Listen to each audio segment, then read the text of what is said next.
And good morning, Savannah and the Low Country, and of course the Coastal Empire. You got some things that you just never seem to forget to say. You've been doing this for 13 years on Saturday mornings. You've been doing this here at Coach's Corner for almost 4 years now. But once again, you're watching the Karl DeMasi Sports Report right here on the Coach's Corner Sports Network at Coach's Corner, the sponsor, the presenter of the Karl DeMasi Sports Report. Glad to be here. February 10th, it's Superfest weekend here at Coach's Corner. We got the oyster roast set up. We got Pandora's Box coming tonight. We got the Super Bowl tomorrow. We got a bunch of people coming in playing on the stage besides me. Once again, I'm not going to sing for you, but I'm on the Coach's Corner Soundgarden stage. I know 2 songs. God Bless America and Happy Birthday. So, once the songs come on, I could probably start singing it. But once again, I'm glad you could join me, whether it's for 5 minutes, 10 minutes, taking some time out in your day to do this. I really do appreciate it. And what's the Karl DeMasi Sports Report? All about local sports all the time. Your source for Savannah area sports, it's Karl DeMasi. Yes, there are a lot of other people that can be your source too, and I'm not taking the #1 spot. But I'm glad I could be here. Been doing it a long time, since 2010. Started on the radio. Then jumped over to the internet March 2020 because of COVID-19. So I'm just happy that I could do it. And if you know anything about the show, we go 5 quarters. That makes my producer, Lawrence Bennett, very happy. We go to the intro, which I'm doing right now. I'm going to give you scores, give you information, hopefully wrap that up pretty quick because I got my next guest taped, so I want to get him on as soon as possible because I got another guest, okay?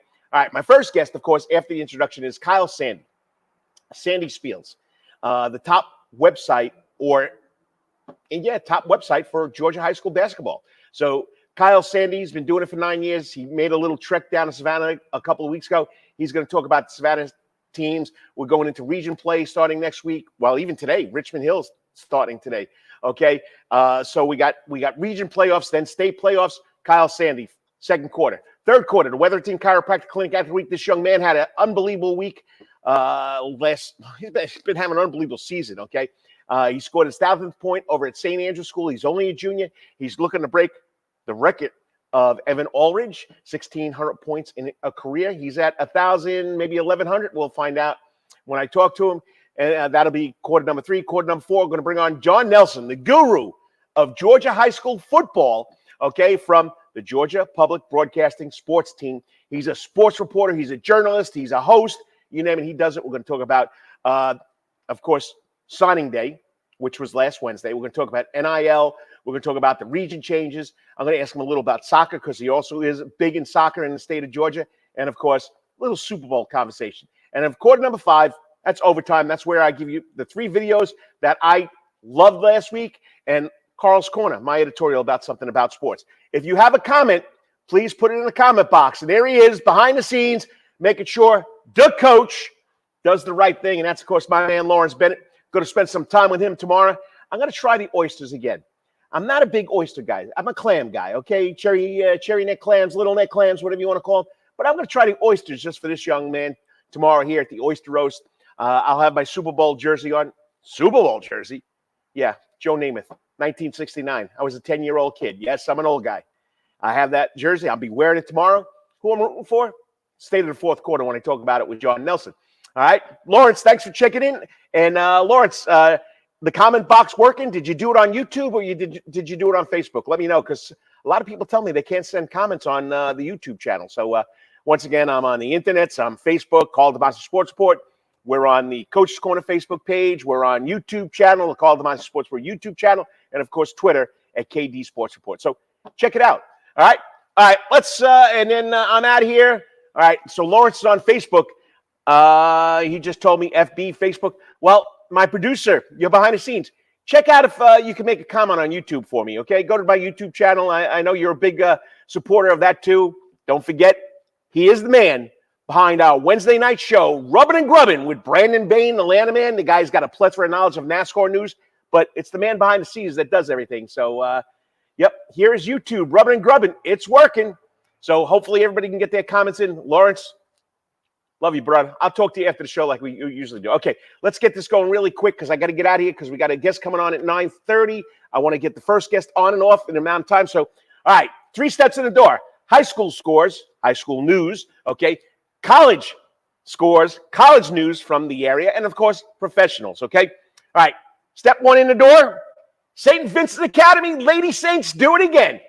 Yes, they're runner-up in Class 1 to 3A of the diving and swimming championships for the Georgia High State Association, but I got to read this to you, okay? The team that won the 200-yard medley last year were again together this year. They did it again. Back-to-back medals for these ladies, Lady Saints, okay? We got Cameron Barnick. We got Lily Gail Hilton. We got Avery Nelson, Ellen Nelson. If you watch WJCL, the weather, Jon Nelson, that's their dad, okay? Back-to-back gold medals, bringing it home to the SAV Academy, St. Vincent's Academy, over there on Liberty. Got to love those girls for winning a state title. And the whole team, all right, finishing as runner-up 2 years in a row. All right, let's go to basketball. Ladies first. Here are the scores from girls yesterday. Johnson beat Grove 72-64. Liberty County beat Long County, beat Liberty County 38-27. Savannah Country Day 48, Beach 41. Country Day. Kenny Conroy, the man, the legend, 5 state titles. Well, he helped the Lady Hornets win the region title this year over Calvary. St. Vincent's Savannah Christian, no score reported. In 2A, Brantley County beat Windsor Forest 58-44. In 1A, this team finishes, I think, at 22-5. Coach Mario Mincy's been there since 2007. He won his 250th game last week. Just a great job over there with the Lady Redskins. Once again, they do it again. Bryan County 60, Southeast Bullock 21. All right, in GAPS, the Georgia Association of Parochial and Private Schools is held their region tournament over down the road here on Skidaway at the new Habersham School. Okay, they took over the old Bible Baptist School. They redid the gym. It's beautiful. The Lady Patriots come up short to Allelua Community, 40-37, but they're in the state playoffs, so they finished runner-up. That was in the championship game. Last night in non-region girls, Memorial Day School wins by a forfeit by Islands, and New Hempstead, that's where I used to live, Hempstead, New York, but it's New Hampstead, 41, Savannah High 28. Boys scores, Burke County beats Benedictine 46-44. I don't know what that does with the region tournament. I got to find out later on today. That was 4A. In 3A, Beach beat Savannah Country Day 56-51. Johnson beat Groves 72-54. Long County beat Liberty County 60-46. All 4 teams, the last 4 teams I just read you, Johnson, Groves, Liberty, and Long, were all 9-4 going into last night. So Johnson wins, Long County wins. They're both 10-4. I don't know what the tiebreaker is. Head-to-head, they split. Then it goes to who you beat the next highest seed. So that'll be going on today at 10 o'clock. They got a region meeting to figure out if the Georgia High School State Association Class 3A Region 3 is going to be in Savannah at Johnson High School, or it's going to be in Ludowici at Long County, home of the Blue Tide. All right, so we'll find out. 2A, Windsor Forest 63, Brantley County 57, Bryan County 64, Southeast Bullock 47. No score on Savannah Classical, who traveled to Emmanuel County. Habersham boys take the GAPP, let's just call it GAPS, 1A Region 4 championship by beating Allelua Community last night, 76-45. In Skeezer, Bethesda, one more win from the winning that region title over there in Skeezer. All right, they beat Buford Academy yesterday, 58-37. Good story, or there's 2 good stories on the Prep Sports Report. One for Johnson against Groves, Nathan Dominance. And then, of course, all the final scores are there. And then Jeff Moeller went out to Bethesda to cover that game, so that story's on there. And I know what I always figure to do this. Okay, here's the scores from last night. They'll be at the bottom of the ticker. Final scores right there. I apologize, I didn't get it on soon enough. So that's the final scores for last night. Islands beats Memorial Day School 58-41 in non-region play, and New Hampstead beat Savannah High 41-28. So that was going on last night with high school basketball. Wrestling sectionals, the traditional wrestling sectionals. We had the team duels, okay? South Effingham won it again. Okay, that was 2 weeks ago. Now we're at the tradition. That's where the individuals go. All right, that's the sectionals are going on today. The top 6 finishes in the area and region tournament from last week go on to the traditional, and then the top 4 winners from the sectional go to the championships next week, okay?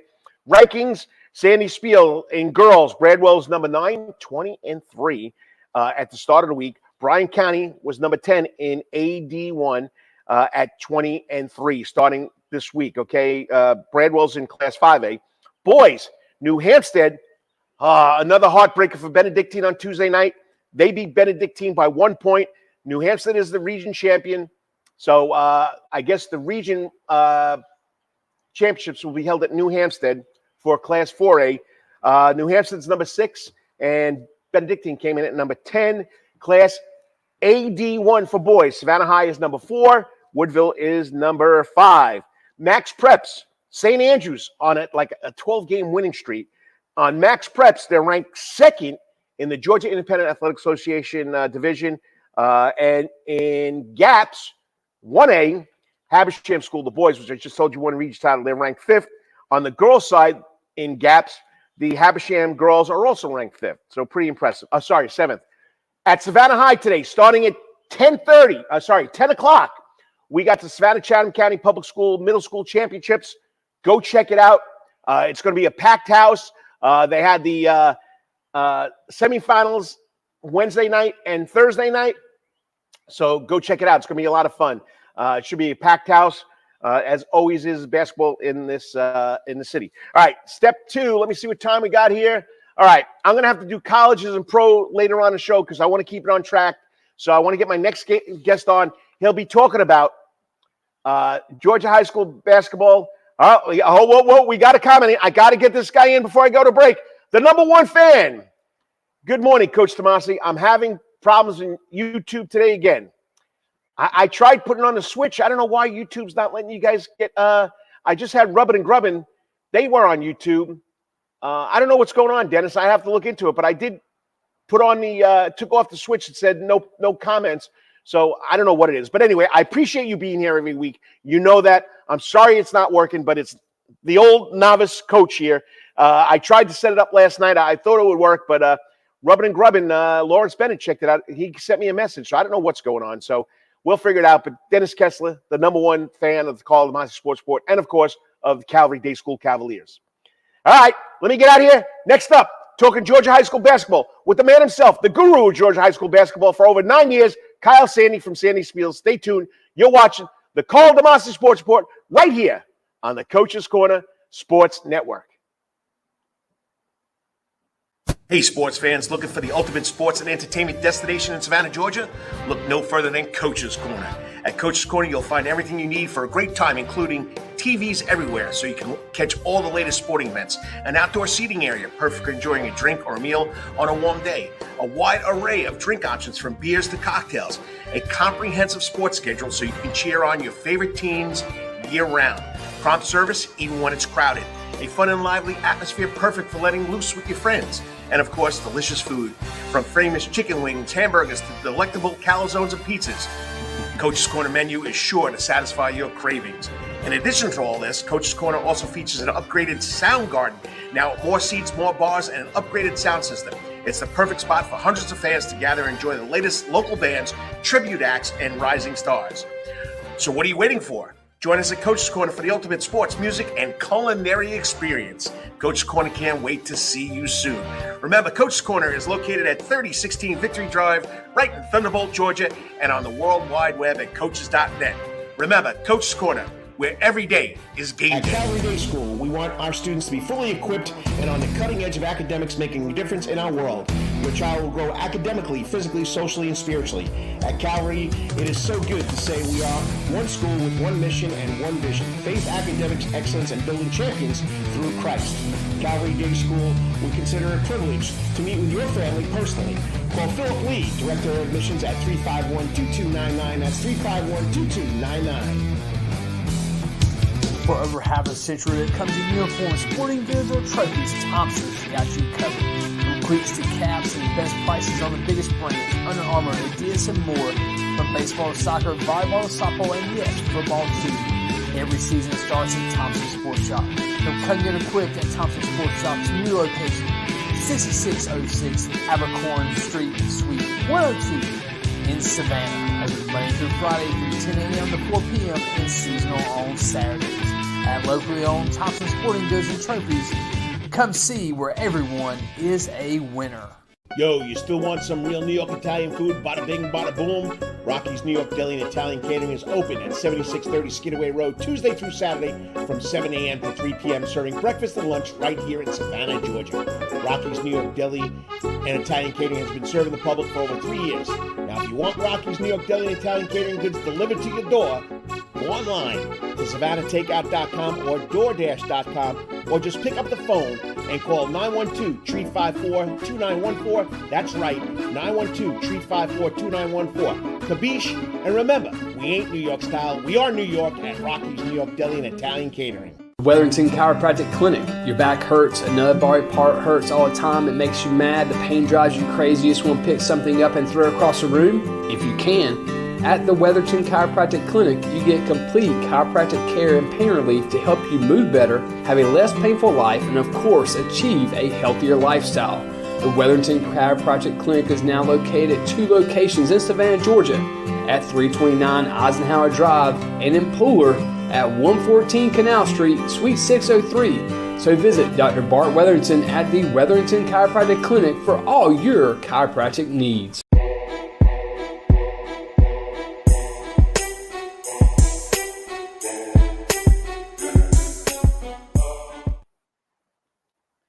And welcome back to the Karl DeMasi Sports Report right here at Coach's Corner on the Soundgarden stage, because it's presented by the Coach's Corner Sports Network. I'm glad to be here, and we're getting into the region playoffs. I know Richmond Hill's playing a region game today, play-in game, so I think they're taking on Colquitt County at 4:30. The boys, I don't know about the girls. A lot of region meetings today, setting up region tournaments. But what other better way than to talk to the source of Georgia high school basketball than Kyle Sandy? Yeah, Kyle's probably all over the place today. 50,000 gyms and doing for 5,000 gyms, whatever I said when I interviewed him yesterday. So this is pre-recorded. But up next is the man himself on the Coach's Corner hot seat, Kyle Sandy from sandyspiel.com.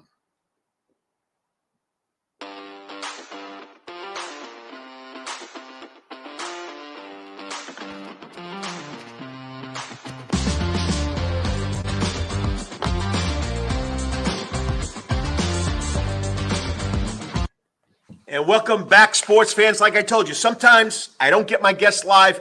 This guy's probably at 5,000 different basketball gyms this weekend. He never stops. He's all over the place. And if you don't know what I'm talking about, like I said in the intro, this young guy's been doing this for 9 years. I mean, he's made a name for himself.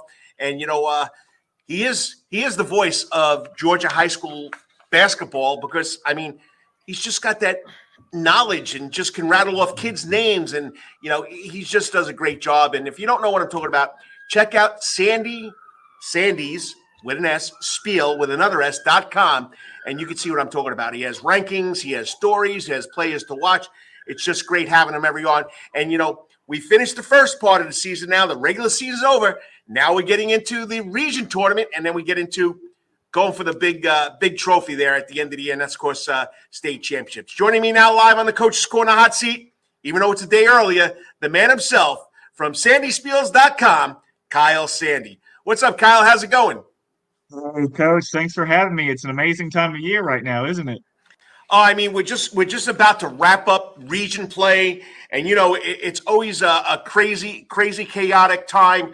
People trying to figure out who's playing who. We don't even know where and we're going to talk about Savannah area basketball. We don't even know where that Class 3A Region 3 tournament's going to be played yet. Yeah, no, there's a lot to be decided. I know as we film this today, there's some big games that are about to take place, and I'm sure we'll talk about that in just a second. But yeah, Savannah basketball, it's just been a log jam. Everybody beating everybody. Everybody's on that pretty similar tier, and it gets exciting once we get down to the region tournament time now. Hey, some merch there, eh? Nice.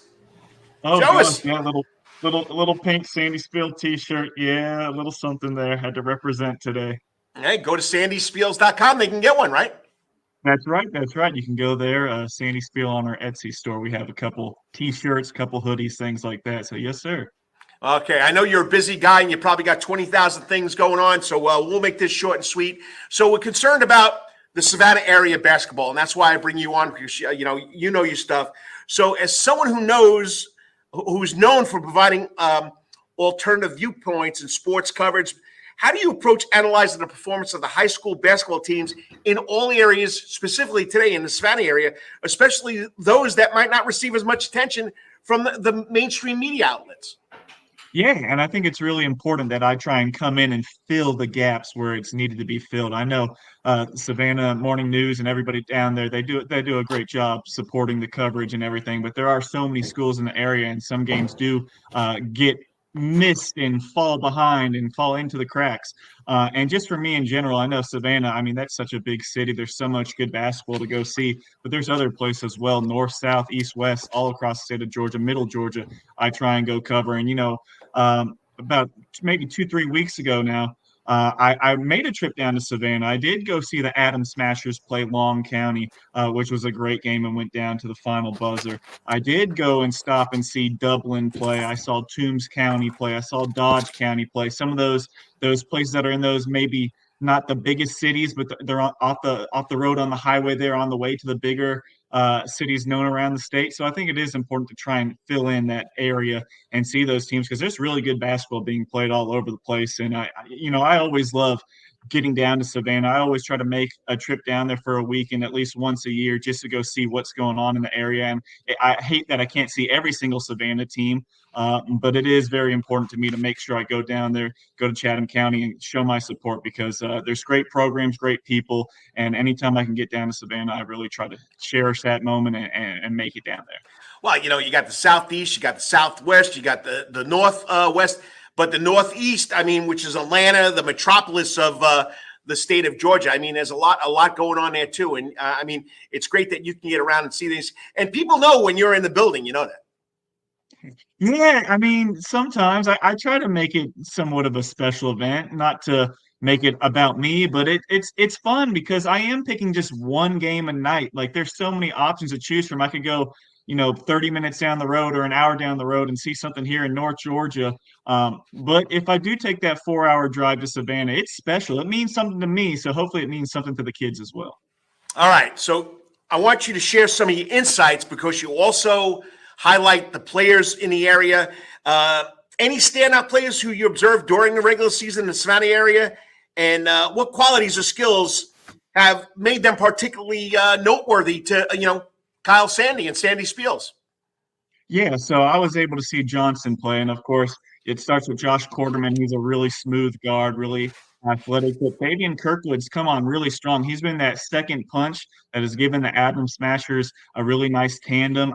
Obviously, we have our star player, Antonio Baker, graduated last year, and it was kind of like, okay, who's going to fill in that role? And Kirkwood's done a really nice job.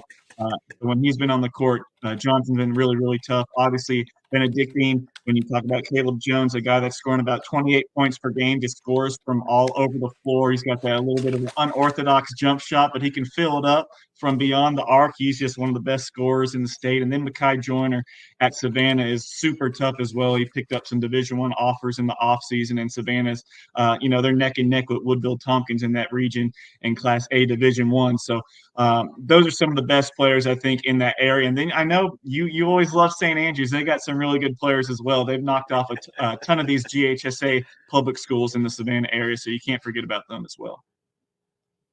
Yeah, Zayden Edwards, he's only a junior, but he's the real deal. So, I mean, I've watched them play a couple of times, and there's a lot of young guys, too, making a big name for themselves here in Savannah, too, which is pretty special. I can't name off the top of my head, but a lot of teams are counting on it. And in this past week, I don't know if you noticed, this past weekend, we had 2 buzzer beater 3-pointers, and we had another one the other night, and I'm representing Highlands High School.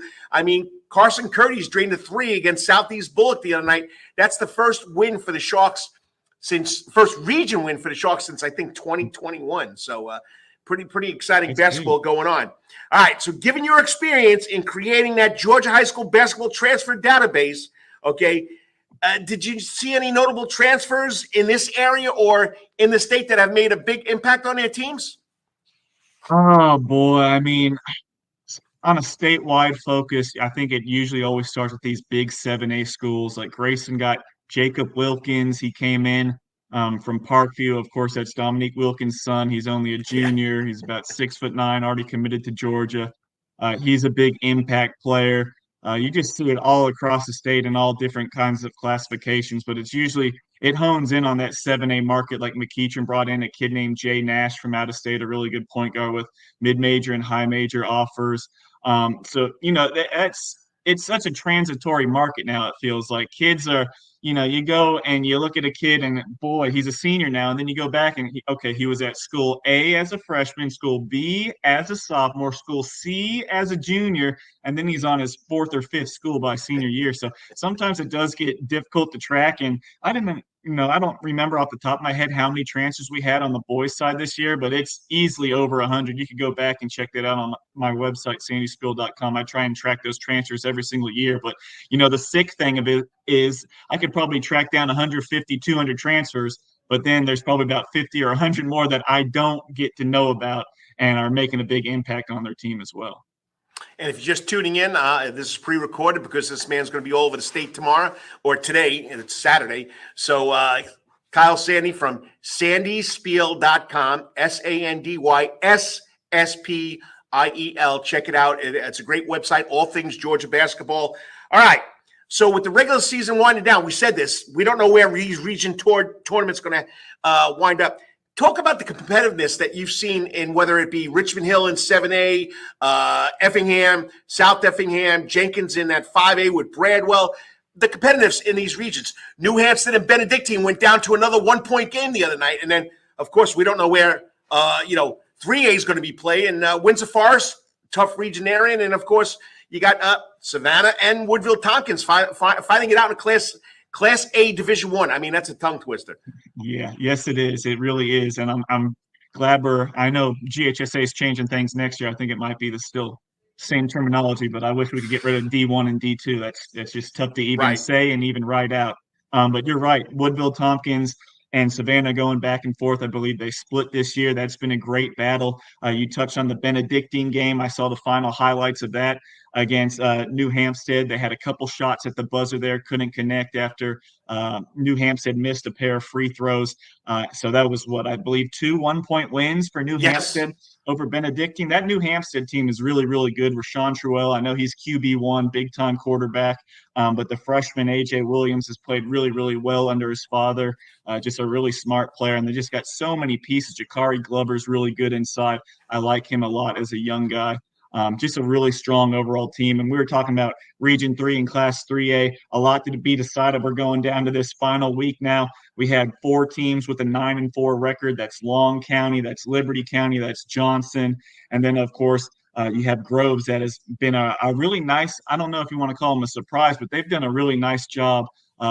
Really good program. Coach Evans does a great job. And Sidney Flaggs has been a guy that can score the ball really well for them this year. So it's very competitive. You can go into a region tournament as a 1 seed or a 2 seed, and obviously you could be separated by just 1 game from being the 4 seed, and that can just go all out the window once you get to the region tournament time. So I would not be surprised at all if some of these regions we see 3, 4, even maybe like a 5 seed that gets hot at the right time wins a region title. Because I mean, even Calvary Day, I was high on Calvary Day on the boys' side to start the year. It didn't all necessarily come to fruition yet, but still they're massive inside. They do have some really good young guards. So it's not out of the realm of possibility that Calvary Day strings together 2 or 3 good games and they find themselves in the state tournament. Hey, Country Day's been making waves too in that 3A region. You know what I mean? I mean, that's a black and blue division. Liberty County, Long County, Country Day, Calvary, Johnson, Beach, Gross. They're just beating up on each other. Yeah, and it's really physical. And especially that Liberty County and Johnson matchup, that game, whoever gets the 40 points first wins. It is low-scoring, gritty, grimy. I know that's how Coach Chuck Campbell loves it, to really just get after it and out-physical people. And the Adams Smashers, they got off to a little bit of a slow start, but all of a sudden they're right there and they win this last game in the regular season. You're probably going to go to coin flips or all these, I saw online, they got 3, 4, 5 different scenarios with tiebreakers. Don't ever count out Johnson. That's a really good program. All right. I don't want to keep you long. Believe it or not, we've already gone for 12 minutes. I know we could probably talk for 2 hours. All right. Last question, because I got to keep it to that 15-minute time slot. You know all about podcasts. All right. finally, as we approach the postseason, we don't know who's coming from where yet. What are your predictions or expectations from the teams from the Savannah area in the state tournament? Yeah, in the state tournament, we got to see how the state brackets all draw up. Obviously, if you have an upset here or there, you see a juggernaut team that's a 1 seed falls to the 3 seed. You just got to be better for 32 minutes, and that can really dictate how the lay of the land goes as far as trying to get to a state title. I think these teams in Region 3 and Class 3, I think you got some teams that can make it to the Elite Eight.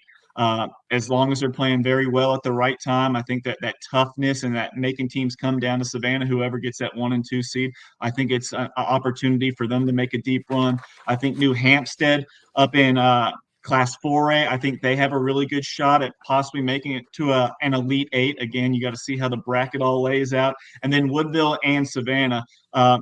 When I was looking at my state rankings just this past week, only 14 teams have a winning record in that classification, which is Class A Division I. 14 teams. That makes it hard for me to rank teams when you're just looking on paper. I know record isn't everything, but it's hard to choose from teams. So do not be surprised if Woodville or even Savannah makes a run to the Final Four or even deeper. Could see them in a championship too.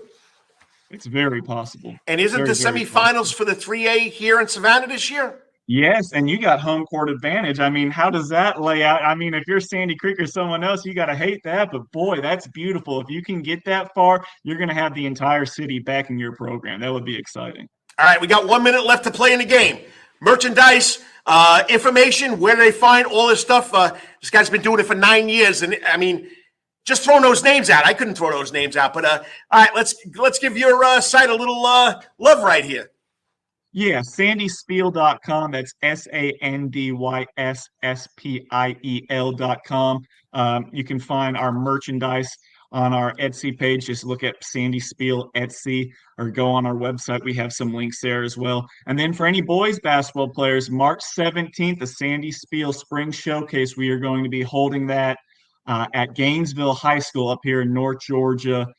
Boys will be participating at 4 p.m., 4 to 8, try and get some college coaches there. Everybody that is going to attend camp will get a written evaluation. We'll have videographers there, photographers there. Like I said, we'll try and have some college coaches. We'll do some skill work. We'll break it down into some games as well. And on the girls' side, we've already sold out just today on the girls' side with 80 registered ladies at 10 a.m. So that's going to be exciting as well. But March 17th, if you're a player from the South and you want to come up, we had some players from Groves last year, some Calvary Day kids over the past couple of years. Really appreciate that. I know it's a long drive, but March 17th, Sandy Spiel Spring Showcase. More information on sandyspiel.com and at KyleSandy355 on Twitter. Has Georgia Public Broadcasting Sports Team locked you in for the state championships? I did receive an email requesting me to possibly call a state championship game. I haven't heard back since. I do not know which one or what it could be, but I can confirm that I will be in Milledgeville for the Final Four Class A Division I and then Class 2A. So I will be there, color commentary for all those games. I'm going to have to drink some throat coat. I'm going to have some throat lozenges. It's going to be a lot, but I'm super excited. And have that bow tie on there, buddy. That's your motif right there. That's right, the bow tie. Yes, I'll have to get my red feather one up. I'll be in the suit and everything. You can count on that, Coach. All right, Kyle. Well, enjoy tomorrow because we're recording this on a Friday afternoon. Have fun, and I'll be following along and appreciate you coming on. And always a great job. Thank you so much, Coach.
Hey, sports fans, looking for the ultimate sports and entertainment destination in Savannah, Georgia? Look no further than Coach's Corner. At Coach's Corner, you'll find everything you need for a great time, including TVs everywhere, so you can catch all the latest sporting events, an outdoor seating area, perfect for enjoying a drink or a meal on a warm day, a wide array of drink options from beers to cocktails, a comprehensive sports schedule so you can cheer on your favorite teams year-round, prompt service even when it's crowded, a fun and lively atmosphere perfect for letting loose with your friends, and of course, delicious food, from famous chicken wings, hamburgers, to delectable calzones and pizzas. Coach's Corner menu is sure to satisfy your cravings. In addition to all this, Coach's Corner also features an upgraded sound garden, now with more seats, more bars, and an upgraded sound system. It's the perfect spot for hundreds of fans to gather and enjoy the latest local bands, tribute acts, and rising stars. So what are you waiting for? Join us at Coach's Corner for the ultimate sports, music, and culinary experience. Coach's Corner can't wait to see you soon. Remember, Coach's Corner is located at 3016 Victory Drive, right in Thunderbolt, Georgia, and on the World Wide Web at coaches.net. Remember, Coach's Corner, where every day is game day. At Calvary Day School, we want our students to be fully equipped and on the cutting edge of academics, making a difference in our world. Your child will grow academically, physically, socially, and spiritually. At Calvary, it is so good to say we are one school with one mission and one vision: faith, academics, excellence, and building champions through Christ. Calvary Day School would consider it a privilege to meet with your family personally. Call Philip Lee, Director of Admissions, at 351-2299. That's 351-2299. For over half a century, it comes in uniforms, sporting goods, or trophies, Thompson's got you covered. From cleats to caps and best prices on the biggest brands, Under Armour, Adidas, and more. From baseball to soccer, volleyball to softball, and yes, football too. Every season starts at Thompson Sports Shop. Come get equipped at Thompson Sports Shop's new location, 6606 Abercorn Street, Suite 102 in Savannah. Open Monday through Friday from 10 a.m. to 4 p.m. and seasonal on Saturdays. At locally owned Thompson Sporting Goods and Trophies, come see where everyone is a winner. Yo, you still want some real New York Italian food? Bada bing, bada boom. Rocky's New York Deli and Italian Catering is open at 7630 Skidaway Road, Tuesday through Saturday from 7 a.m. to 3 p.m., serving breakfast and lunch right here in Savannah, Georgia. Rocky's New York Deli and Italian Catering has been serving the public for over 3 years. Now, if you want Rocky's New York Deli and Italian Catering goods delivered to your door, go online to SavannahTakeout.com or DoorDash.com, or just pick up the phone and call 912-354-2914. That's right, 912-354-2914. Kabish, and remember, we ain't New York style, we are New York at Rocky's New York Deli and Italian Catering. Wetherington Chiropractic Clinic. Your back hurts, another body part hurts all the time, it makes you mad, the pain drives you crazy, you just want to pick something up and throw it across the room? If you can, at the Wetherington Chiropractic Clinic, you get complete chiropractic care and pain relief to help you move better, have a less painful life, and of course, achieve a healthier lifestyle. The Wetherington Chiropractic Clinic is now located at 2 locations in Savannah, Georgia, at 329 Eisenhower Drive and in Pooler at 114 Canal Street, Suite 603. So visit Dr. Bart Wetherington at the Wetherington Chiropractic Clinic for all your chiropractic needs.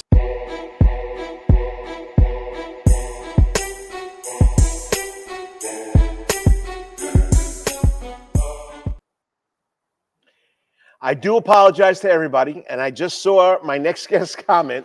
I forgot to unmute myself at the end of the last segment. Old age, I'm the OG, that's all I got to say, and welcome to Coach's Corner, because it's the Karl DeMasi Sports Report on the Coach's Corner Network. Hopefully everybody can hear me now, so if you want to put a comment in that comment page, let me know that I'm loud and clear, because I don't want you to miss my next guest, okay?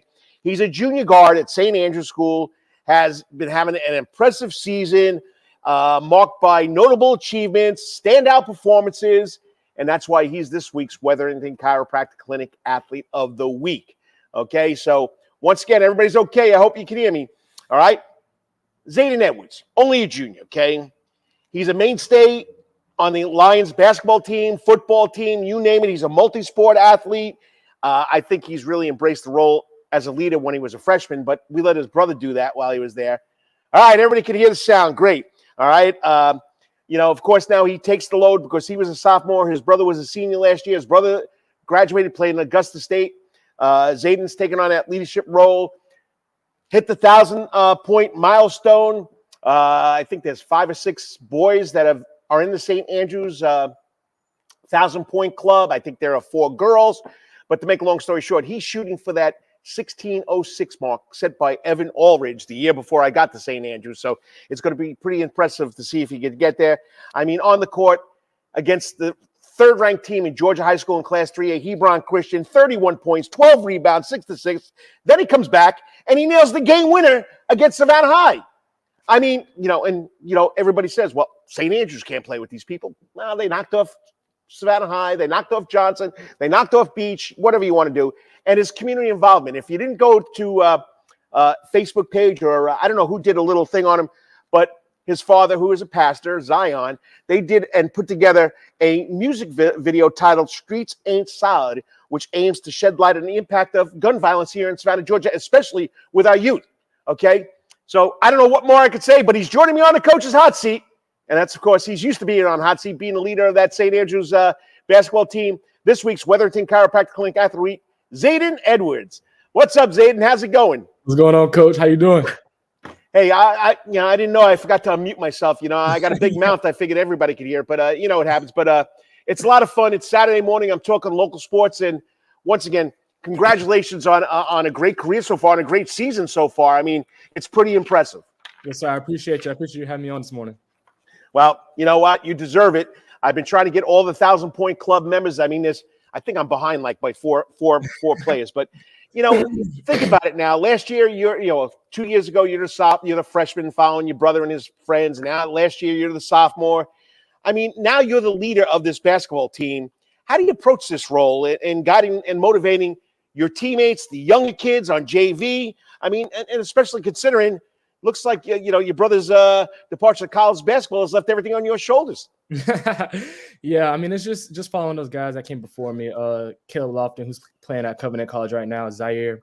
Seeing those guys when I first walked in the door and their leading roles and how they led, both vocally and through their work. Just kind of just trying to do what they did, and just trying to be that same vocal leader I was when I first walked in the door. I mean, when I walked in, I've always been a vocal kind of leader. So when I walked in and saw what kind of role I was going to play on the court, I just knew that I was going to have to be that same thing off the court, even in the classroom, outside, just walking around campus. Just being loud, just being happy. Just being a great guy on campus. Well, a lot of people look up to you. A lot of your friends look up to you. I mean, you guys still do car duty with the little kids coming to school? Carpool, yes, sir, we do. Yes, sir. Oh, we call it carpool now. When I was there for 2 years, it was called car duty. Me and the assistant headmaster, the second in line, we'd be out there opening the doors, So, but getting the kids out there is a lot of fun. Oh, yeah. All right, basketball career. I mean, you had an outstanding football career. You got another year to go with that. But basketball this year, Hebron Christian, 31 points, 12 rebounds, playing with one of your traveling team. Playing with a traveling teammate against a traveling teammate. Right. And then Savannah High, I mean, that game-winning shot. Now, and who did the article? Donald Heath. I didn't know that. You hadn't made a three-point shot till you hit that one. And you're usually pretty good at three-pointers. Yes, so talk about those two experiences this year so far. Yeah, I'll start with the Savannah High game. Coming in, we knew that all years. Since St. Andrews has been on the map, they can't play with these schools for the past couple of years. So to get those guys on the schedule this year was huge, and we knew that we wanted to have a good showing. So when we walked into the game, we knew there was going to be a fight. I mean, Savannah High scrappy, always been scrappy, always going to be scrappy. So for us to jump out on them quick, it was good for us, leading by 9 in the halftime. But we knew it was only a matter of time before they went on their run, them being at home and just being those kind of guys who's going to scrap, is going to claw and not going to give up. So when they came back, it got real loud in there. And, Coach drew up a play for us, and it got discombobulated with that pressure defense that they like to play. And Jalen, with a great pass from Jalen, he found a way to give me the ball. And like you said, I was 0 for 7 before that one shot. So I just trusted my work, trusted the work that I put in my mom, my dad in the off season, and even during the season, early mornings at 6 in the morning, late nights at 9 o'clock, putting up shots. I knew it was only a matter of time for that came out and showed. And I just thank God that that was the one that dropped. And which one do you put a little more on the scale of most memorable, Hebron Christian or Savannah High? That's tough. That's tough because the Hebron Christian one I talked about all summer with my guy Blake Wilson, who's up at Hebron Christian. We had an amazing summer, me, him, and Will Thompson on the circuit up in Atlanta this past year. So throughout practice, once we figured out that we were going to play each other this year, it was all, oh yeah, we can't wait till we play. Oh, can't wait till we play. So when that game finally came, I knew that I wanted to show up and play, and me and Will had a great showing, and we ended up getting the win. So I don't know. I mean, I feel like for bragging rights in Savannah, I feel like that Savannah High was huge. But then again, that Class 3A win really helped us in our rankings as a GIAA school. So I think I'll rank them pretty equally. All right, people watching, they can make comments. This guy's going to make a comment. I see you, twin. What's up, Pops? What's going on, Pops? If you got a comment, you got a question for Zayden, just put it up there. And but I mean, being a multi-sport athlete at a small school, and like I told you, I coached there for 2 years, and I coached football, basketball, and baseball. My football players, some of them went to basketball, some of the football players went to baseball. So you have to share everybody. It's like a cycle, okay? But how do you balance your time and training commitment between sports? I mean, you want to be a football player, you want to be a basketball player. There's different training. How do you cross over all this stuff? It's tough. It's not easy. I mean, it sounds hard, but it's even harder to actually do. I mean, especially with St. Andrews being such high academic IB school. I'm a part of the IB program. So I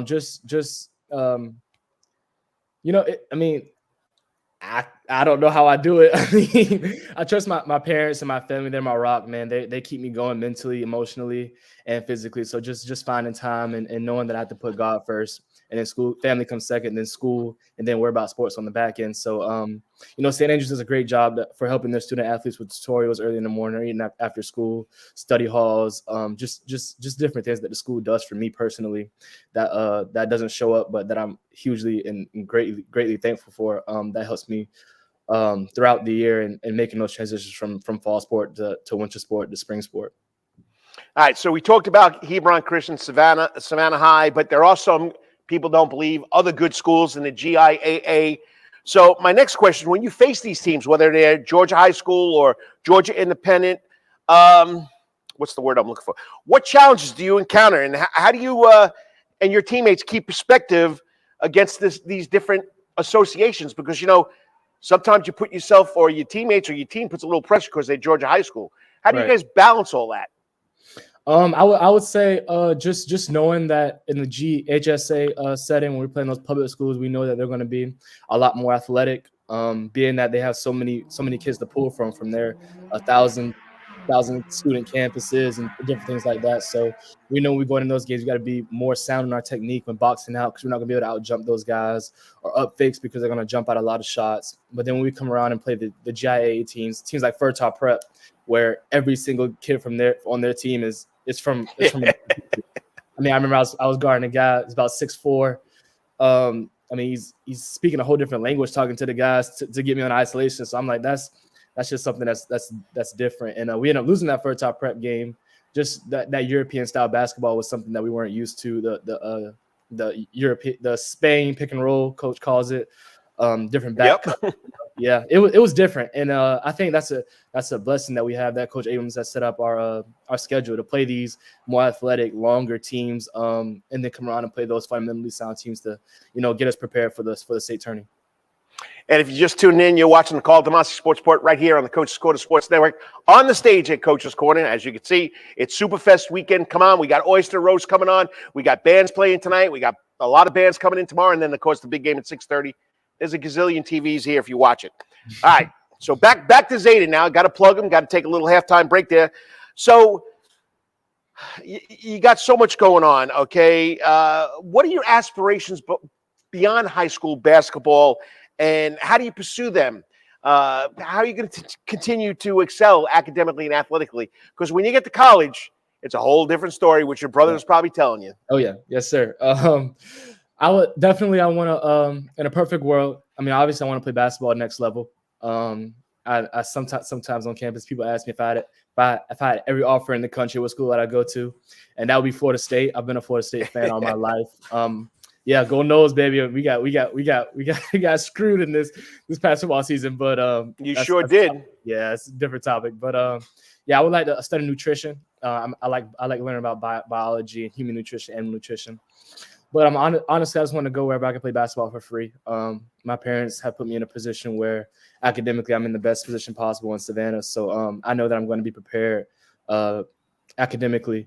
So and then I want to play basketball as long as possible. So and personally, it's been a goal of mine to go play in Europe. I want to travel the world and see different countries. So playing basketball in Europe has been a dream of mine for a couple of years. All right. Reflecting on your career, your journey at St. Andrews so far, first of all, I'd be remorse if I didn't say you got to throw some out love to your teammates over the last year or this year, how they're helping you out. Mm-hmm. And what's your most memorable moment? What lessons have you learned from good old St. Andrews on the Marsh? Yeah. Most memorable moments, man, I would have to say these two babies right here, man. Yeah. I mean, those were huge, man. Man, I can't thank my parents and God enough for putting me in this position possible to be at St. Andrews. Winning those 2 state championships was with my guys, Caleb Lofton, Zayden Edwards, Watt Conley, Dylan Sampson, who's at Hilton Head Christian now, Jalen Shepard, who I've known since middle school. I mean, those guys, Will Thompson transferred from BC. I mean, just having all those guys on the team. I mean, the hotel, the long rides to Americus to go play, Georgia, go play at Georgia Southwestern for the first state championship. Being on a small white bus with 13 players. I mean, that's stuff that in the moment you don't like because we're all crammed up. But looking back on it, man, it was those type of memories that really brought us together and allowed us to win those state championships. And I think, not even looking at the athletic side, I just think being in school at St. Andrews is just a blessing that people don't understand from the outside looking in. It's a very small, tight community, only about 150 kids in our upper school. And, it's just a real community. Seniors, no freshmen, no seniors. We all have mixed classes, having conversations with people with different beliefs and different morals and different ethics than you, and still finding that common ground. It's just a place that's really set me up for college, I believe. And even seeing Zaire going through the same process, it's just a blessing. All right.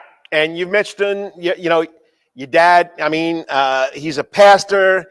Mm-hmm. He's giving you the guidance, the influence, shaped your perspective on life and off the court. Don't forget mom and your brother. Yeah. So I want you to tell me how your family has contributed, which you said a lot, but how has your brother and your mother also contributed before your twin, your dad?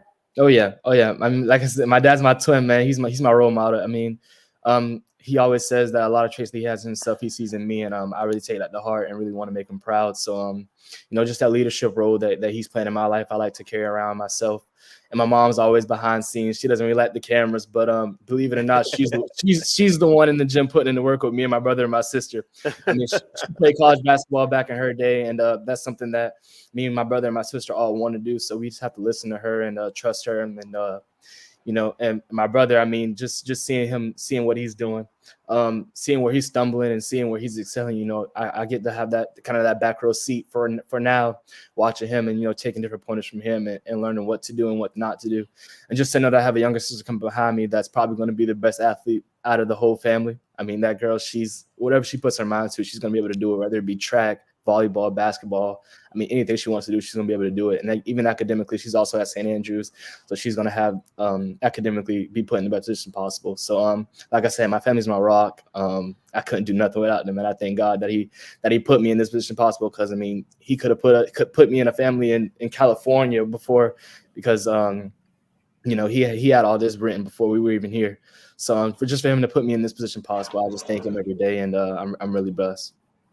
All right. So we got to get 2 more questions there. Jon, my next guest, the voice of Georgia high school football, sitting in the background. He also knows a little bit about soccer. So just 2 more questions, okay? Sure. Your dad and you put together a short movie music video called Streets Ain't Solid, in which you play a role. You address the issue of gun violence here in Savannah. Tell us more about your involvement in this project and what message you hope to bring to our community, which is dealing with a lot of teenage gun violence. Right. Sadly, that's something Savannah has come to. We have a lot of talented athletes who are just, in a bad position, financially or just geographically, just put in a bad position. So they kind of resort to that kind of street gang life where, it's just prominent. And we just, trying to, my dad put that together just to show that the streets say it's solid. People might think that the block has your back, those are your guys, those are your people, but it can turn on you real quick. And, that really stemmed personally. I know I wanted to be a part of it, being that my close friend, George Atkins Jr., who was shot and killed back in 2017 in front of McDonald's, who was just caught at the wrong place at the wrong time. It took a toll on my family, and anybody whoever knew him, his parents, George and Shiloh Atkins, they're always there for me and my family, and we're always there for them. So, just trying to show that that's not the way. It's huge. And my dad, he's just amazing. I couldn't ask for a better role model. The way he put that together, he had the vision, the way he had kids around me, like my Amari Cook, Michael Smith, different kids around me who's my friends, to help and come even play in that role was just huge. Being that, just we're all in it. I mean, it's Savannah, and sadly that's what it's come to. So just trying to shed that light and just show that that's not the way to go, and that God is our only way out. Well, you're really hitting home with that, and a lot of people need to take notice to that. And like you said, a lot of kids on the streets, a lot of things not to do, right. Even though we know extracurricular activities, whether it's athletics, music, the arts, keeps kids out of trouble. So hopefully that message gets sent to them. I know I'm going to talk to you next year, your senior year, but let's just talk about this quickly. What do you foresee this year and the rest of the season for the Lions? I almost said the old nickname. I almost did it. Yes, sir. I mean, we finally got rolling towards the middle of January, pushing to now. We're on I think a 12 or 13 game winning streak. So I said after we beat Hebron Christian, I said I don't see us losing another basketball game. So just know we're going to region tournament next weekend, Thursday and Friday. Winning region, and then hopefully keeping that 2-seed, or maybe even jumping up to the 1-seed in state, and going to win another three-peat, something that's I don't think has ever really been done around here before.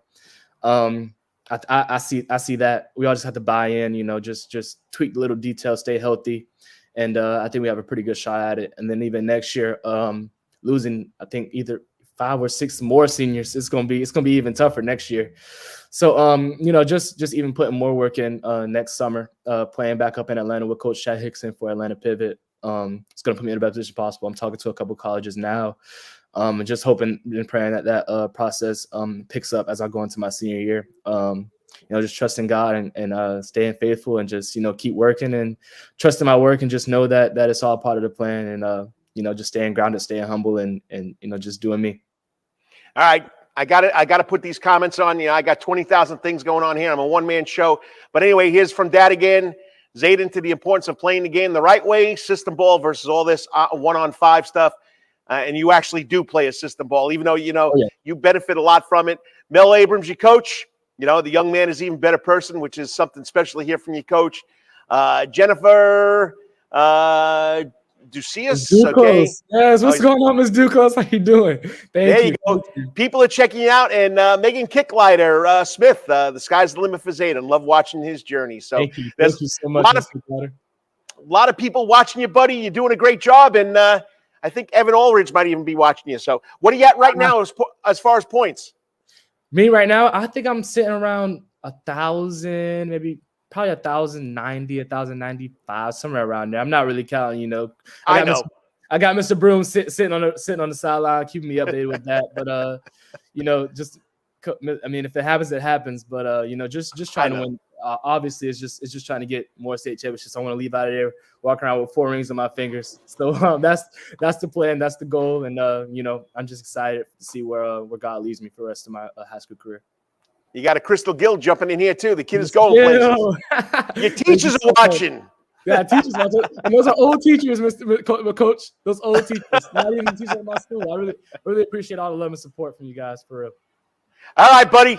Keep up the great work, and go Lions, and I'll be following you along. And once again, you're on the right track there, buddy. You know what you got to do. Yes, sir. I appreciate you and everything that you do for the athletes around Savannah.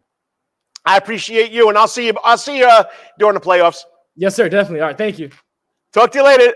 Have a good weekend. You too. I mean, just a nice kid, a great kid, a good kid, a kid that's got his head on his shoulders, know where he wants to go. And, besides every good kid, are great parents and family members. So Zayden Edwards is really, really, I think, one of the best student athletes we got here in Savannah, Georgia. I'm not taking a break, but remember, this is all produced or presented by the Coach's Corner Sports Network right here at Coach's Corner. Remember, we got Superfest going on this weekend, Oyster Roast this afternoon, Pandora's Box tonight with Aerosmith Tribute Band. We got more bands tomorrow with the Super Bowl at 6:30, so come check it out. I know this guy's been waiting. I don't want to keep him any longer. That's why I'm not going to a break, but I've coined him. He is the voice of Georgia high school football. He's been doing this stuff for almost 30 years.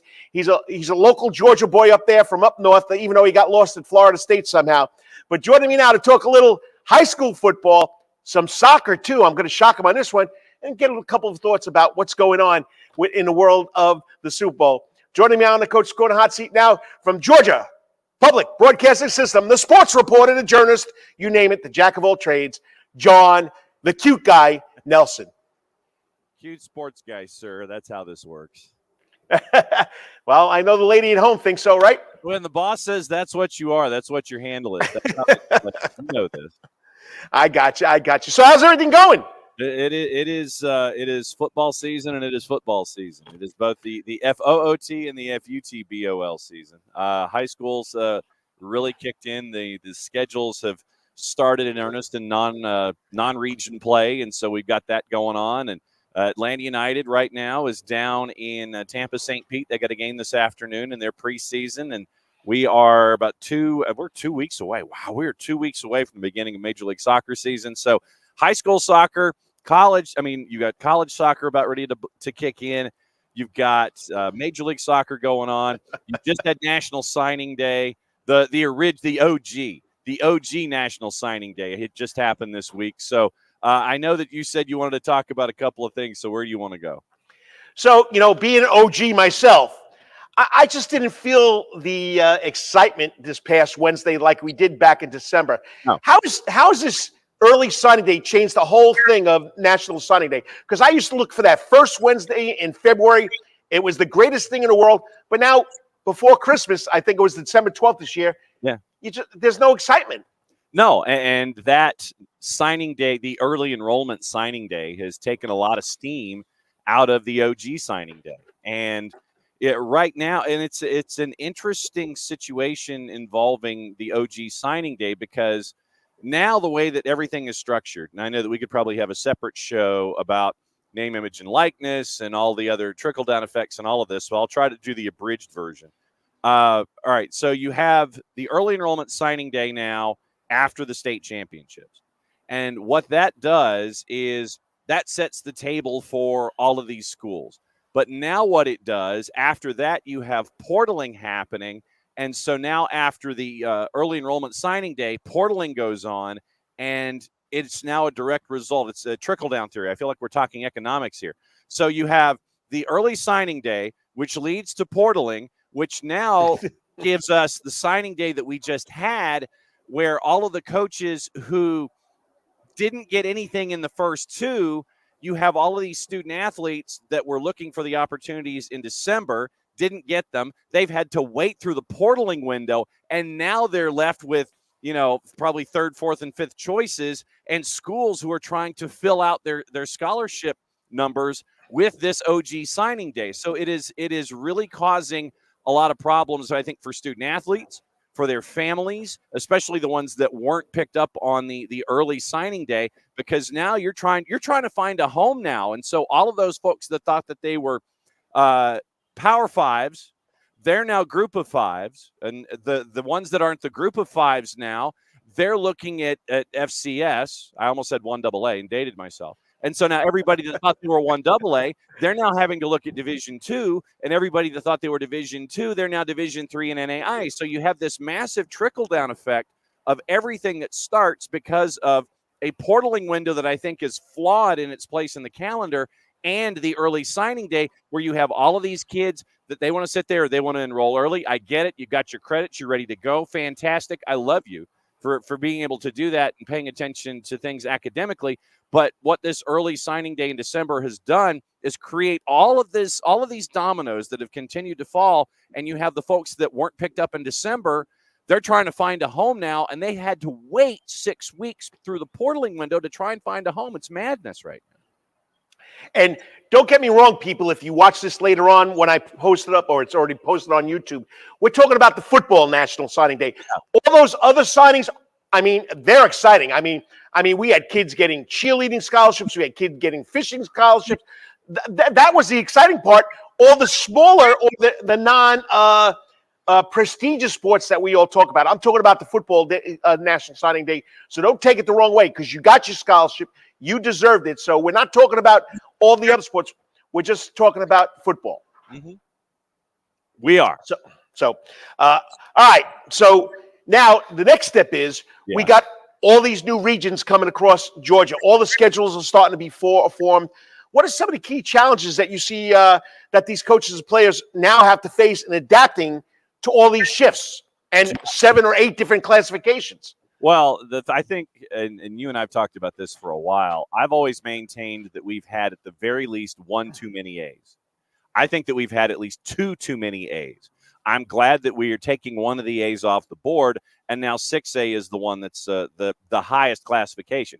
Personally, I think we ought to have 5, because we've seen in postseasons past where in a lot of the middle classifications, really, and in the smaller classifications, not in the highest classification, but you've had mismatches in the first round of the playoffs. You've had teams that have made the playoffs that were 2 and 8.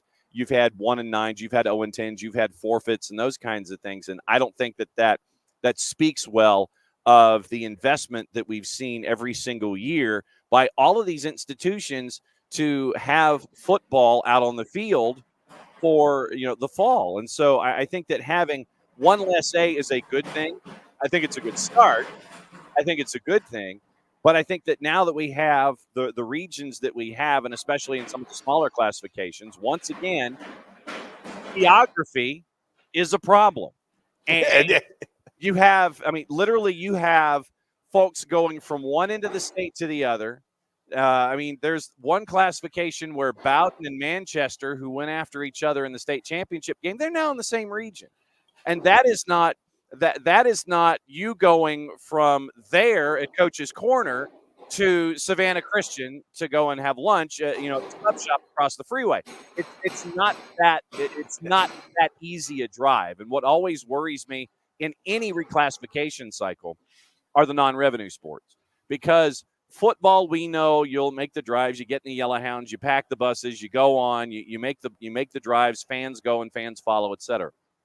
The non-revenue sports for me are always the worries when it comes to the geographic layout of regions. And I think that some regions have really done some fantastic work in saying, okay, let's find a midpoint and have a couple of different region matchups in one day in one location. So you're not having to go from, let's just say the old days, having to go from Richmond Hill to Colquitt County, something like that, like we've had the last years. So I think that you have stuff like that. Geography worries me always because of the safety of the student athlete and academics and all of the other things that we pay attention to. But the non-revenue sports having to do things in the midweek and the scheduling aspects that are there. Those are the things that I'm always going to be looking at, especially in the first year of a reclassification cycle. And wasn't this supposed to help that problem? But it doesn't look like it helped at all. You've got 1 less A. I'll take that as a start. And I think the fact that you've got more region games in a lot of different locations now, I think that, like I said, you've got regions that are now 6 and 7 teams, which is what we're used to seeing. And like I said, I did this dating back 30 years. But I'll take that and learning from it. I'll take 1 less A. I'll take learning from it, and I'll take more region games so you're not having to travel from one end of the planet to the other just to fill out a schedule. I got you. We got some people. Dennis Kessler. I don't know if you know Dennis, but he is Mr. Cavalier. If you ever get over to a Cavalier game, you see the guy with the Cavalier hat with the purple feather. That's Dennis. He's always checking out. Loves your show during the week, too. So I can tell you right now, he's an avid fan. And, of course, Kevin Brown, the old Groves High School ADs down in Clearwater, watching his daughter play for Clemson Tigers. They're checking in what we're doing here. But I got to thank the fans for checking in. No doubt. All right. So we touched on the football problem that I have. Like you said, we're not going to get into NIL. Just so you know, with NIL in the state of Georgia, less than 1% of our high school athletes have NIL deals. You know that? Mm-hmm. Not a surprise. So, and then you talked about the transfer portal. Out of all those kids that transfer, just take football, for example, Sure. 60% are left hanging. You know that. Once again, I mean, it's not a surprise. I mean, and it goes back to that trickle-down theory that we were talking about when we started. You have programs that have desires on certain student athletes. And then once again, you have those programs pick up those student athletes. And then once again, okay, so that means that there's a hole someplace else that's got to be filled. And then that hole gets filled, and that hole gets filled, and it just goes from the top down. And every program is now looking out for those athletes that they're staring at. And it's the athlete going in is the one that is facing the challenges of trying to find a home, as opposed to the teams that are picking up, oh, okay, I want this guy from here, this guy from here, this guy from here, and this guy from here. They're filling it out the way they want at the top. The ones at the bottom trying to get in are traditionally going to be the problem. All right, if you're just tuning in, it's Karl DeMasi Sports Report right here on the Coach's Corner Sports Network. We're at Superfest weekend. We'll get to that in a second. But I wanted to talk about soccer, okay? Atlanta United, everything else. But I think the biggest news, which really, really impresses me, is that Atlanta securing a FIFA semifinal in 2025. I mean, we know the Super Bowl's big time, but that FIFA tournament is probably the biggest in the world, if you ask me. How do you feel about that situation? And you're going to be right in the middle of it. Yeah, and it's going to be a busy couple of years, because now that Atlanta is going to be the home of the National Training Center for U.S. Soccer, you've got that aspect of it. So that's another feather in the cap for the South, because as we always know, the South's got something to say. Then you end up with the Copa America, the Club World Cup coming in 2025, and you figure that Atlanta's going to be a piece of that. Then you have the planetary extravaganza. I don't know if I can actually use the FIFA term without getting us into trouble, and I don't want to get us into trouble. So the FIFA tournament that is coming here to this hemisphere in 2026, and it's going to be fantastic that Atlanta in the Southeast, where, a decade ago, everybody's sitting there and they're laughing. They're going, Southeast Atlanta, come on now. But when you have professional soccer that is in Statesboro, that is in Charleston, that is in Atlanta, that is in Greenville, that is in Nashville, that is in Birmingham, that's in Huntsville, all of these different places that have professional soccer of varying degrees. And Mercedes-Benz Stadium is going to host 8 of the matches in the planetary extravaganza in 2026. And don't be surprised, because we still have yet to find out, even though it's probably a fait accompli, that the Women's World Cup will be in this hemisphere in 2027. Wow. So you have the National Training Center for U.S. Soccer. You have all of the activities in 25. You have the planetary extravaganza on the men's side in 26. You're probably going to have the planetary extravaganza here in 2027.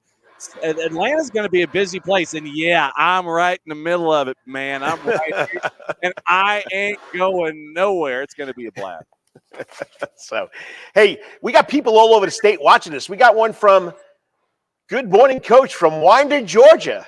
Marsha and I love your show. Keep up the great work. They're all over the state following us there, buddy. Home of the D.O. double G's. And I feel like Scott Armstrong when I say something like that. It's me. It's the D.O. double G's. I'm a Bulldog. All right, last question. And I know I kept you hanging. I mean, Zayden Edwards is a remarkable kid over there from St. Andrews.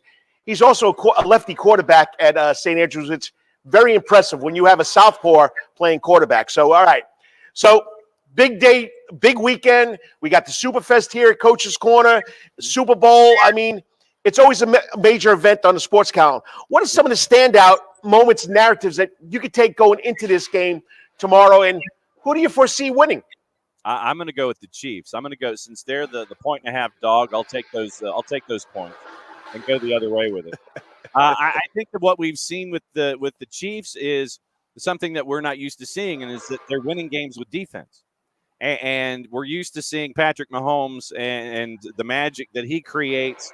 And I got into a discussion about this, kind of breaking down all of the different elements. You look at special teams, I go with Kansas City.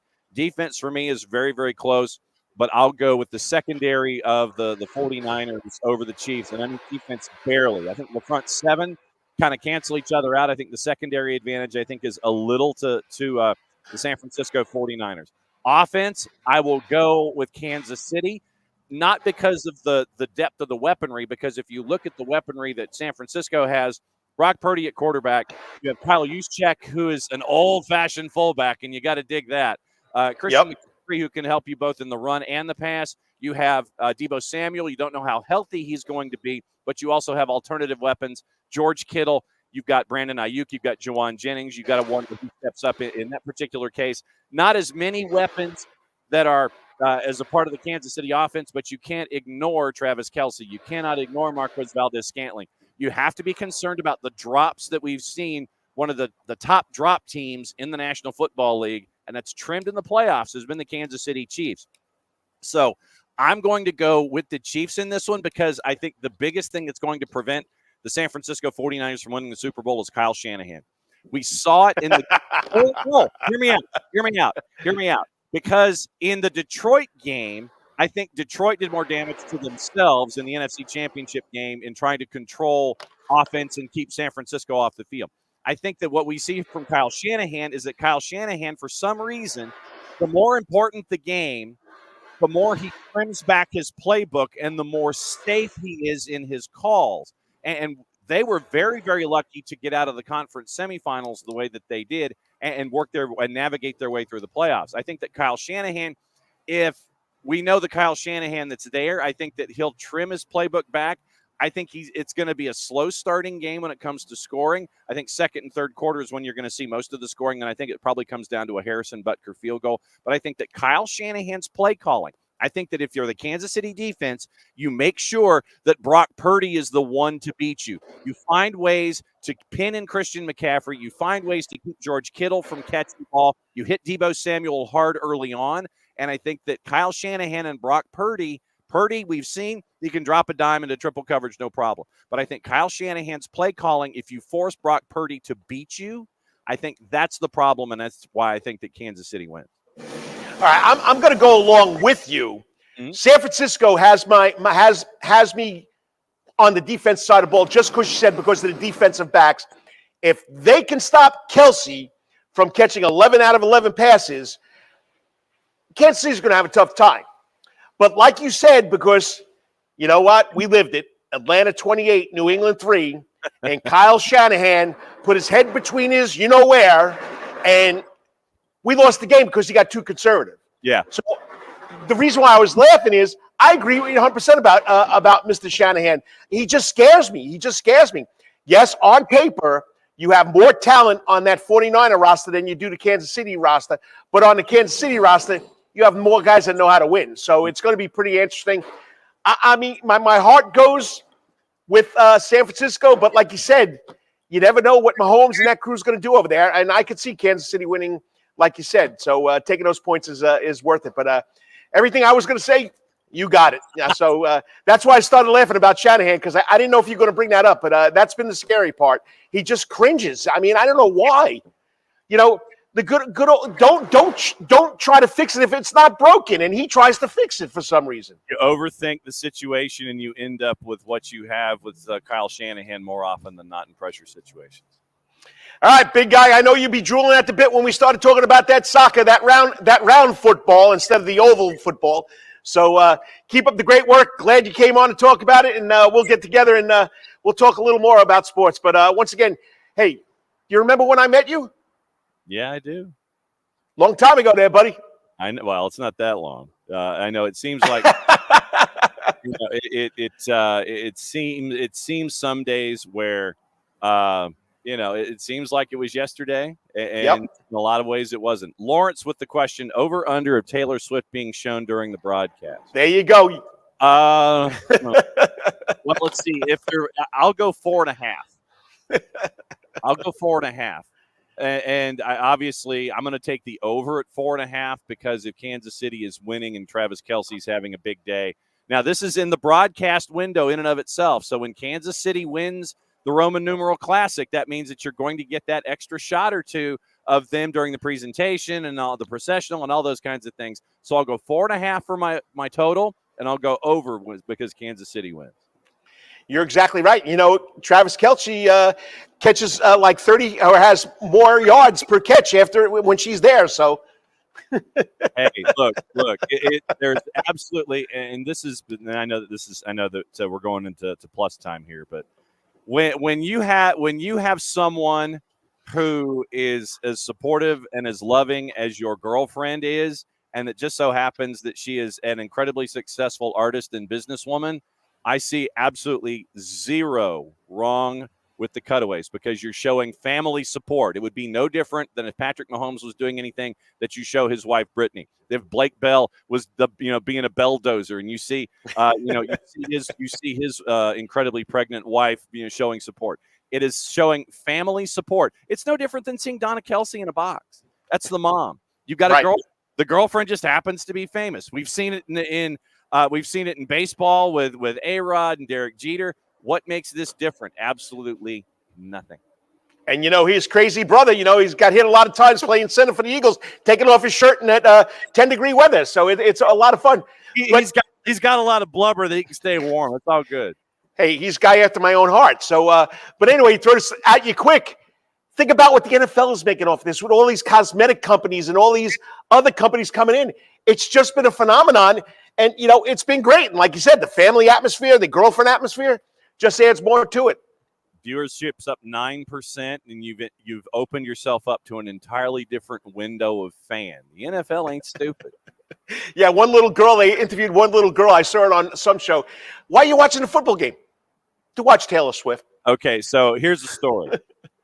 You were watching that particular story, and you probably saw it on CBS this morning. Yes, I did. And I know that little girl. Oh, do you really? Yeah, that little girl is the Duchess, and she is a part of the she's a part of the Soccer Down Here family. Nick nice. Dad Nick Alifi is our host for our European shows, and Nick posted a tweet, and I guess that's what we're calling him, 280 character app. He posted a response because of what the Duchess was doing, and that was how that interview happened. So now Paul Harvey goes, and now the rest of the story. Unbelievable. The man always has some kind of story behind something. Well, anyway, it's always a lot of fun. Appreciate you, brother. I'll talk to you within the next couple of weeks, next couple of months. You know that. We always talk. Keep up the great work, and I'm going to go with you. I got to say it. I got to go with the Chiefs. Be well, my friend. We'll catch up soon. Hey, always a pleasure. And remember, you are the voice of Georgia high school football now. I just want you to remember that. Oh, man. No, our dear friend Tommy Palmer, which is how we met. That is how he is the voice and always will be. But there had to be someone to carry that torch, buddy, and you're doing it. I'm just in the wake of the power boat, man. That's all that's going on. All right, I'll talk to you later. You're welcome. Bye. I mean, just a great guy. And like I said, I mean, he'll talk to you. I mean, he's really big. If you don't soccer down here, if you don't check that out, you're crazy. And I know there are a lot of soccer fans that need to check that out. He just does a great job with it. And I always love having Mr. Jon Nelson, the cute sports guy from Georgia Public Broadcast on, because we have a good time. Well, got to go to a break. Didn't take a break. Got to thank all the people that sponsor my show. But let me go to something quick before I get out of here, because I got to promote this, okay? Let me get to my page here. I got 20,000 things going on, and where am I? What am I looking for here? Where is it? All right. I'm trying to get the lineup for Superfest, and I can't find it. But I'll get it on the break. Because there's so much going on here. I mean, John the Man Henderson's out here setting up for the Oyster Roast. We got Pandora's Box tonight. We got cars speeding across the front here on Victory Drive. But there's so many things to do here this weekend. Check it out. Besides the gazillion TVs to watch the Kansas City Chiefs take on the 49ers in Super Bowl 58. I'll be back in 3.5 minutes. You're watching the Karl DeMasi Sports Report right here on the Coach's Corner Sports Network. Hey, sports fans, looking for the ultimate sports and entertainment destination in Savannah, Georgia? Look no further than Coach's Corner. At Coach's Corner, you'll find everything you need for a great time, including TVs everywhere, so you can catch all the latest sporting events, an outdoor seating area, perfect for enjoying a drink or a meal on a warm day, a wide array of drink options from beers to cocktails, a comprehensive sports schedule so you can cheer on your favorite teams year-round.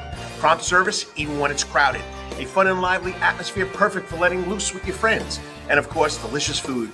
From famous chicken wings, hamburgers, to delectable calzones and pizzas. Coach's Corner menu is sure to satisfy your cravings. In addition to all this, Coach's Corner also features an upgraded sound garden. Now, more seats, more bars, and an upgraded sound system. It's the perfect spot for hundreds of fans to gather and enjoy the latest local bands, tribute acts, and rising stars. So what are you waiting for? Join us at Coach's Corner for the ultimate sports, music, and culinary experience. Coach's Corner can't wait to see you soon. Remember, Coach's Corner is located at 3016 Victory Drive, right in Thunderbolt, Georgia, and on the World Wide Web at coaches.net. Remember, Coach's Corner, where every day is game At day. Calvary Day School, we want our students to be fully equipped and on the cutting edge of academics, making a difference in our world. Your child will grow academically, physically, socially, and spiritually. At Calvary, it is so good to say we are one school with one mission and one vision: faith, academics, excellence, and building champions through Christ. Calvary Day School, we consider it a privilege to meet with your family personally.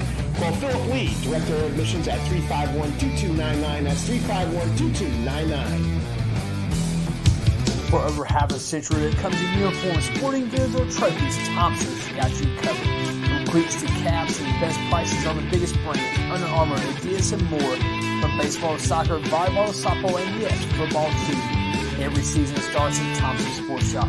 From come get equipped at Thompson Sports Shop's new location, 6606 Abercorn Street, Suite 102 in Savannah. Open Monday through Friday from 10 a.m. to 4 p.m. and seasonal on Saturdays. At locally owned Thompson Sporting Goods and Trophies, come see where everyone is a winner. Yo, you still want some real New York Italian food? Bada bing, bada boom. Rocky's New York Deli and Italian Catering is open at 7630 Skidaway Road, Tuesday through Saturday from 7 a.m. to 3 p.m., serving breakfast and lunch right here in Savannah, Georgia. Rocky's New York Deli and Italian Catering has been serving the public for over 3 years. Now, if you want Rocky's New York Deli and Italian Catering goods delivered to your door, go online to SavannahTakeout.com or DoorDash.com, or just pick up the phone and call 912-354-2914. That's right, 912-354-2914. Kabish, and remember, we ain't New York style, we are New York at Rocky's New York Deli and Italian Catering. Wetherington Chiropractic Clinic. Your back hurts, another body part hurts all the time. It makes you mad. The pain drives you crazy. You just want to pick something up and throw across the room? If you can. At the Wetherington Chiropractic Clinic, you get complete chiropractic care and pain relief to help you move better, have a less painful life, and of course, achieve a healthier lifestyle. The Wetherington Chiropractic Clinic is now located at 2 locations in Savannah, Georgia, at 329 Eisenhower Drive and in Pooler at 114 Canal Street, Suite 603. So visit Dr. Bart Wetherington at the Wetherington Chiropractic Clinic for all your chiropractic needs.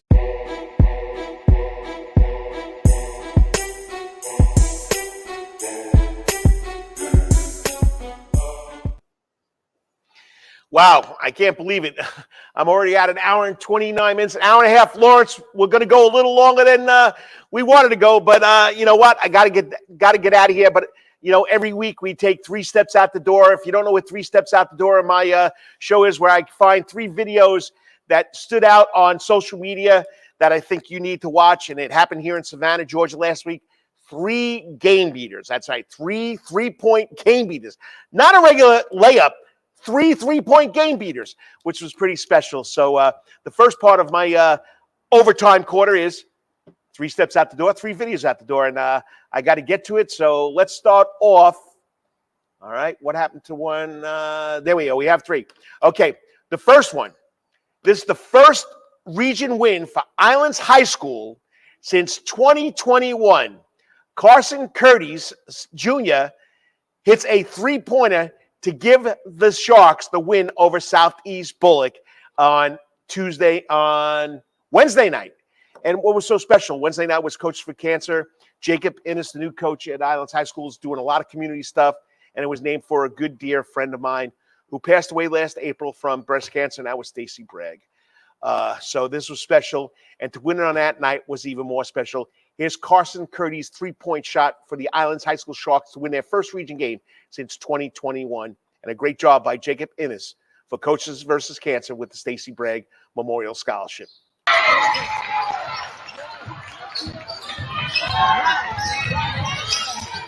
First three-pointer up, no good. Ball bounces.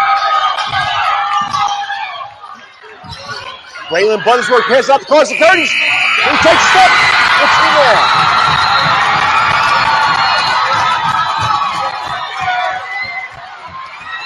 If that's not special, I don't know what is. If that's not special, I don't know what is. And on a great night, honoring a great lady, raising money for her scholarship, named after her, and of course, Carson Curdy's draining that three-point shot. Next one is, this kid's only a freshman. Rivalry game. Savannah Country Day versus Calvary. And what does Nasir Anderson do? He drains a three-pointer for the win. All right, here we go. Nasir Anderson, Savannah Country Day School versus Calvary the other night, drains a three-pointer for the win. Only a freshman, probably one of the best players in the city right now. No volume. Here you go. He's holding on the ball between his legs. We got Calvary on top of him. And it's not even a close three-pointer. Watch where he shoots it from. That's 8 feet behind the three-point line. Can you say a 30-foot three-pointer to win the game? Unbelievable. We got to watch that again. We got to watch that again. Here he is. He's dribbling ball between his legs. Now, so it's 19-9 to the three-point line in high school. So I say it was about 25-foot. He had at least be 6 feet behind that line. So a 25-foot three-pointer drains it for the win. Nasir Anderson, great shot. All right, and if you didn't watch my guest on the show tonight or today, this morning, the Wetherington Chiropractic Clinic Athlete, Zayden Edwards, this had to be the biggest three-pointer because St. Andrews isn't supposed to beat Savannah High School. St. Andrews isn't supposed to win. But Coach Mel Abrams has got that program rolling, and kids like Zayden Edwards involved in it. Just unbelievable. Hadn't made a three-pointer all night. Here you go.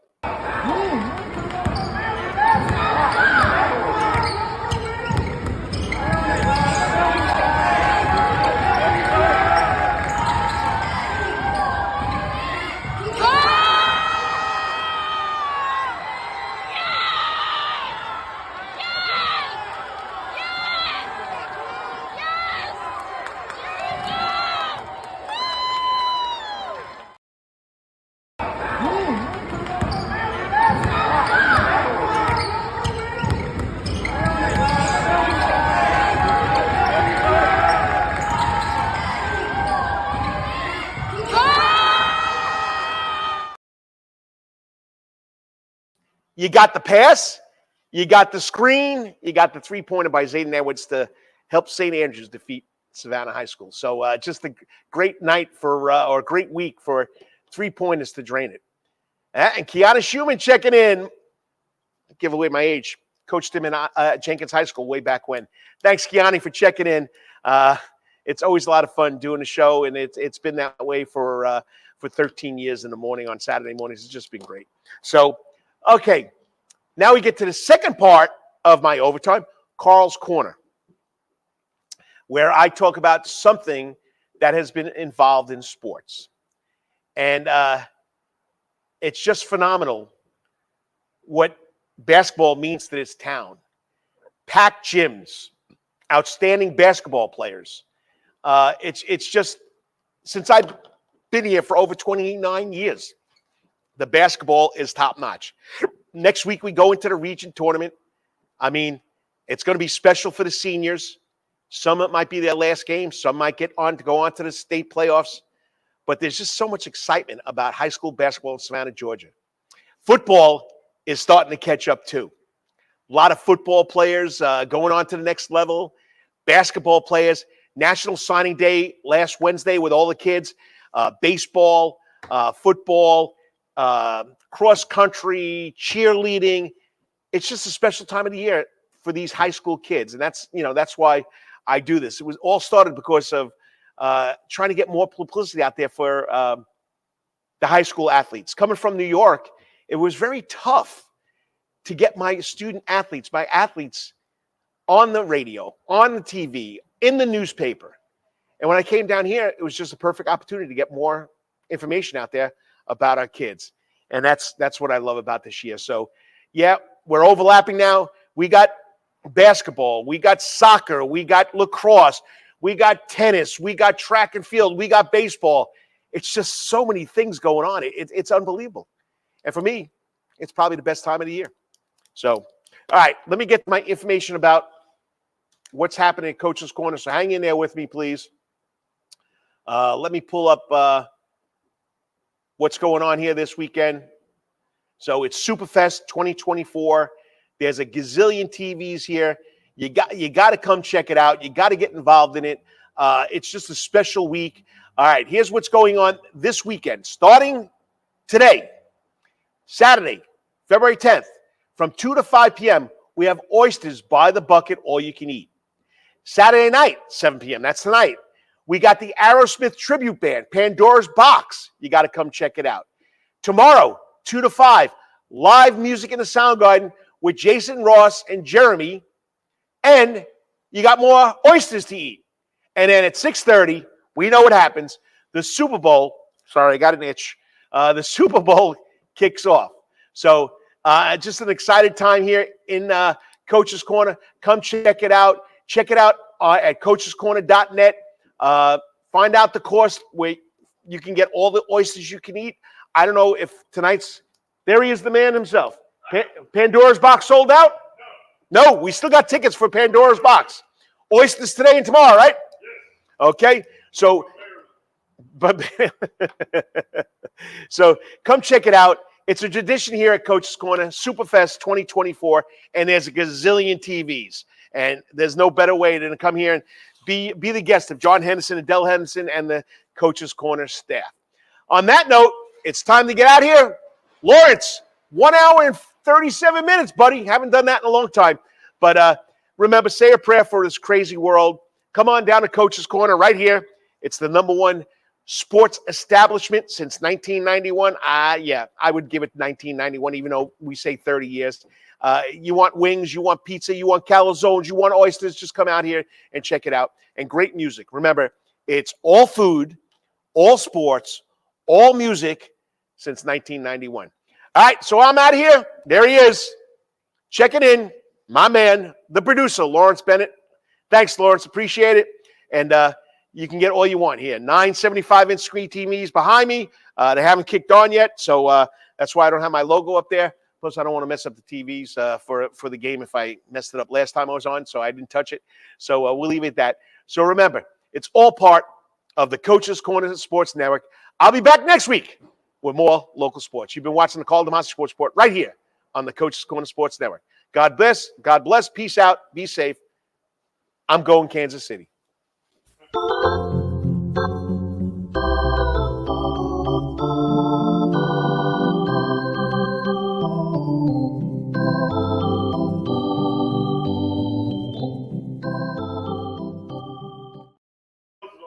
Nope, I didn't turn. Last Thursday we had an event.